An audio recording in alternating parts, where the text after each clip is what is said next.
Ever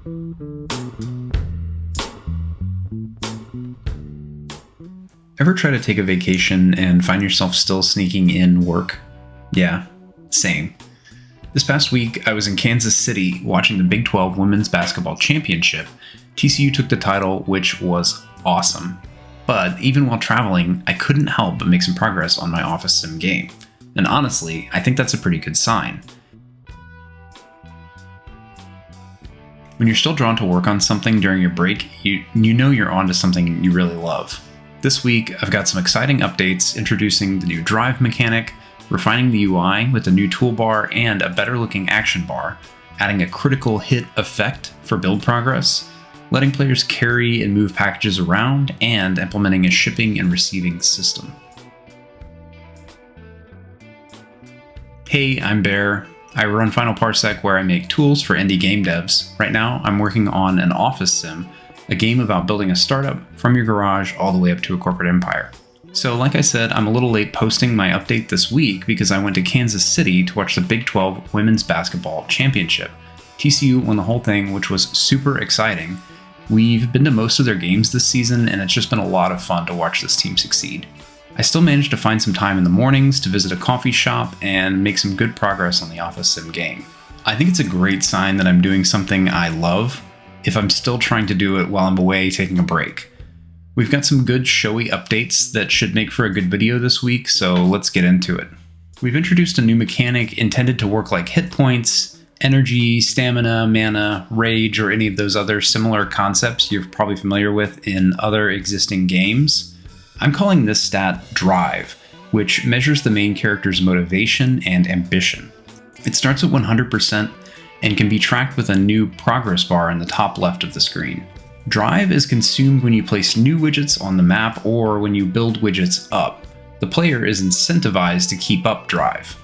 Build actions can range from 1 to 15% when you have Drive. If you reach 0 Drive, build actions only make 1% progress during each click action. Thus, a mechanic that's usually quick and fun kind of turns into something very slow and tedious. The plan is to call the state Burnout and show a struggling character who is basically ineffective at anything they do. It's not there yet, but I think I'll indicate this with a debuff icon somewhere and replace the character's art with a more haggard animation. You can regenerate drive points by resting. A special new tile opens a commute panel when you enter it, which allows you to rest and rapidly advance the sim to 6 a.m. the next day. The player gets 1 drive point per 5 minutes on the in-game clock while resting, so approximately 8 hours of rest will entirely refill your drive to 100%. I want to balance the game so that you're resting about once a day and then intermittently doing things during the day to keep up your drive, like chugging coffee, eating snacks, taking breaks, and looking at inspirational posters hung on the walls of your office. In adding this new progress bar to the top, I went ahead and moved in the direction of turning it into a new toolbar. I gave it a cornflower blue background and shrunk all the content up top down a bit to have a consistent height. It used to just be floating numbers, but I think it's going to grow more over time, so having a little stylized container should be handy. I also created this little animation where the build progress pops out of a widget. If you do more than 10% of a widget's progress in a single build action, the number highlights in red, almost like a critical hit. I think this is going to look especially cool as you have multiple employees and a lot more happening across the map. A core part of this game will be the need to monitor the activity of all of your workers, so having good visibility on what each person is doing and the progress they're making will be helpful. Next, I made a change to add a new carry action, which allows you to pick up and move packages. The cursor indicator shows 3 states: a static hand, where you're in range but you aren't hovering over a package, a grabby hand, where you are hovering over a package, and then a hand holding a package, meaning you're actively carrying a package which you can then place back down on the map. I didn't want to go full on into an inventory system, and I'm hopeful I can avoid it maybe for the whole game. I do want the logistics of moving objects around to be something for the player to navigate, but I don't really see a need for them to be collecting multiple items at once. One example of the logistics of moving stuff around is this new concept of a shipping and receiving area where the player must place products in order to sell them. I drew some new tiles which are striped concrete with yellow paint to mark this special area of the map. The mailman will only pick up packages in this area, so you have to start to coordinate moving your finished products to this specific area. Any packages that you have sitting in the garage or elsewhere on the map won't be picked up, and thus you won't get paid for having produced them. I tweaked the mailman to only show up once a day at 2 p.m. He can only pick up one package per 5 minutes and will only stay to pick up packages for 2 hours.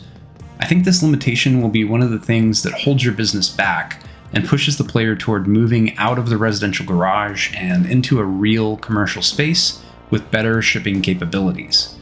I'm kind of daydreaming at this point that later levels or maps will have 18-wheeler trucks or rail cars showing up on a schedule picking up pallets of your product. The last thing I managed to get done this week was a little revamp of the action bar. I updated it to have these consistently sized buttons with 2 textures for 2 different states. One that shows the action and then another showing the button in like a selected or pressed state. I think using the same art that you see elsewhere in the game should make this more intuitive. There are tooltips as well offering a little explanation when you hover. The last thing I did here was to add shortcuts so that you can just press the number buttons on your keyboard to quickly switch between actions. It feels a lot smoother to play that way than trying to move my mouse back and forth repeatedly. I've got a couple areas that I want to start working on next. I'd like to prove out this concept of building or maintaining your character's drive throughout the day by adding a coffee maker they can use to get a little boost. I also want to spend some time making the employee behaviors better. Right now, the only available employee, Colm Reeves, just spawns in place and builds widgets next to himself. I want to get him walking around, packing up the widgets he builds, and carrying those packages to that shipping and receiving area. It would be cool too if I could get him to walk up to his working area rather than just appearing out of nowhere like a freaky magician. And while Colm is great, I want to have a handful of employees that you can choose from to hire. So I'll be making some new art and new names to make that list of employees bigger. It's my vision to introduce differences in behavior between potential employees too that makes you, as the player, prefer them for different roles. Alright, that's it for this week. Like, subscribe, and check out finalparsec.com for tools to bring your games to life. Also, if you're looking for game hosting, world building tools, or sprite sheet makers, check out the link to our store below. Thanks for watching, and I'll see you next time.